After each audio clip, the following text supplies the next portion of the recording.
Welcome to King of the Road. We have a lot to get through this week, from the horrors of Rome to Manchester United this weekend and everything else in between. I'm joined by Charlie, the Hurricane Skillen, to talk us through it, and he's turned up with a suitcase and a duty-free bag of limoncello.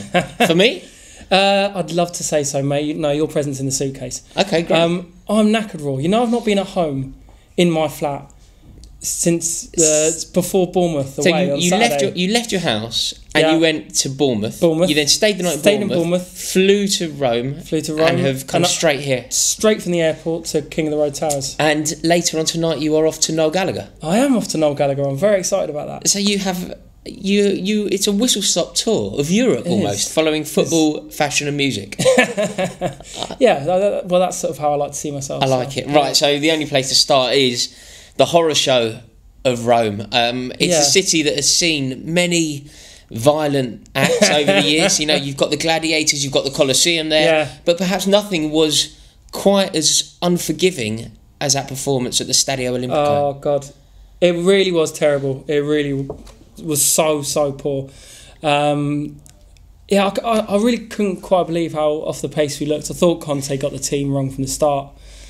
Did you really? Did you think that at the time? Because Sophie did a pre-match review on our channel, and she thought it at the time. She didn't want to see Azpilicueta moved. No, I can't stand him any place like that. I understand what he was doing because Azpilicueta got beat very badly in the air at home by Dzeko, and that's kind of the only drawback of having him as a centre-half, is that teams tend to focus on his lack of height. But it's just not worth him playing out there.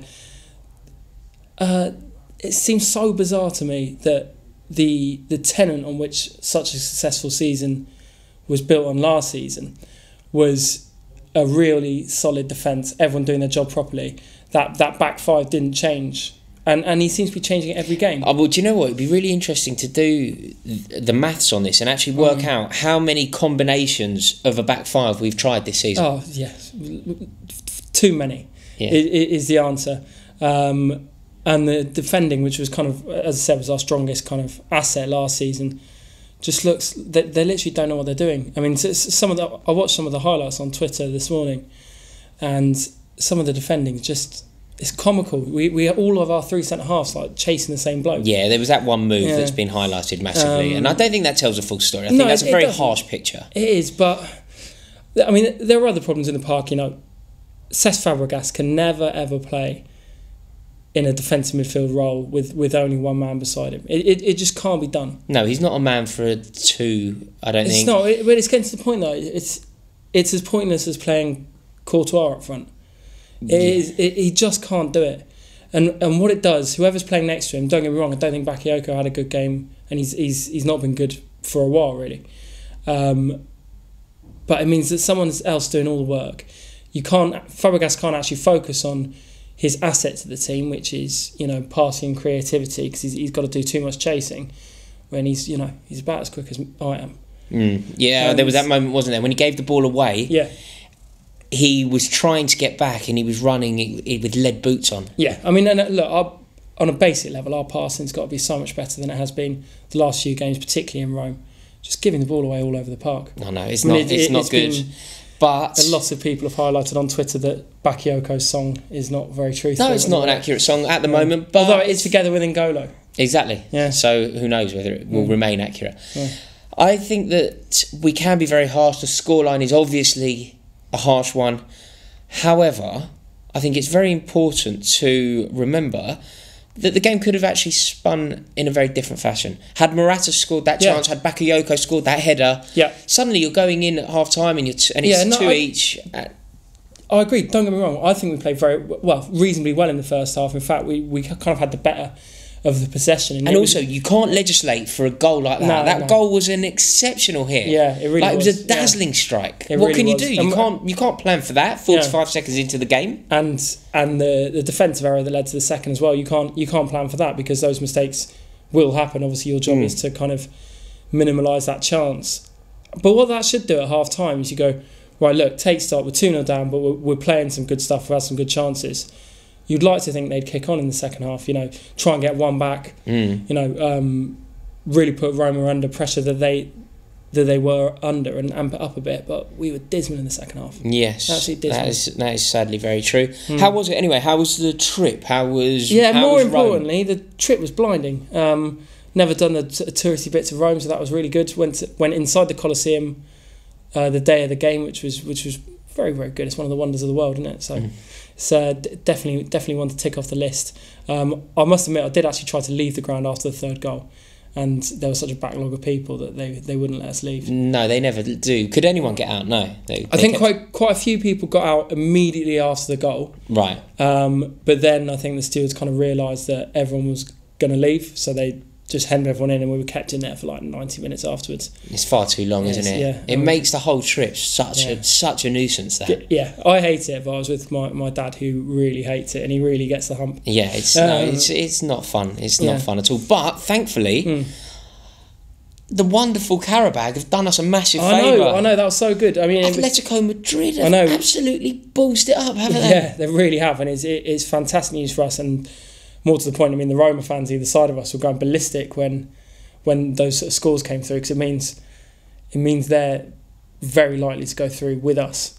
Yes. In the knockouts. It means that we both need one more win from 2 more games. Exactly. So, and we're both playing the 2 weakest teams in the group. So it's great news. So it actually wasn't a bad night in a weird sort of way. That was I think this is what the phrase "silver lining on the cloud" is made for. Yes. But Rome is a beautiful city. I was really sort of taken aback by how you just travel down a street that doesn't mean anything to anyone, but still the architecture is just incredible. Sort of, we kind of got a bit lost looking at sort of kind of different bits, and found the most banging antipasti place. It was amazing. I had this tray full of meats and cheeses, like they tried to kill me, but it was very, very good. Found some nice little pizza places as well. Yeah, Italy's just a safe bet, bars. Isn't it? It's really good. It's beautiful food, beautiful architecture, lovely wine, beautiful looking women, beautiful people, lovely fashion. Everything about it works. I reckon in another life I could be an Italian, swanning about on a Vespa. Yeah, you do that well, I think. Yeah, a Vespa, Ray-Bans, short shorts, puffer jackets in the winter, sunglasses at all times. Yeah. No, you'd be very good at that, I think. Yeah, it's a really nice culture. And look, with a bit of luck, we could be going back to Italy, because I feel that our progress is pretty much guaranteed in this competition. So there's a lot of gloom about the club at the moment. So. The mood amongst our support, particularly on Twitter and other sort of public forums, it's gloomy. People are not feeling good about it, and I understand that, because we're coming off the back of a 3-0 whooping. Yeah. But conversely, when you go into a group like this, it's a tough group. We've made it harder than it needs to be. The point is to get through it. Yeah, it is. Yeah. And it's looking like that will happen. Yeah. No, I mean, look, it'd be a disaster at this stage if that doesn't happen. It would take some freak results elsewhere, and it would take us to nose it up massively, which we look utterly capable of doing at the minute. Well, this is a problem, because I still don't quite know what's going to happen with us. Like, I don't know if, there's been glimmers with Morata, and I think there's been times where he's looked excellent. You think about, say, his performance away at Stoke, where he was unplayable, and you think fantastic, but he needs a goal to me, Morata. It's not Diego Costa, is it? He's not dragging his team to victories that perhaps they don't deserve. He's not scoring goals that we're not even in the market for. I think they rushed him back a little bit too quickly. I think Conte was so desperate to have him play rather than Batshuayi.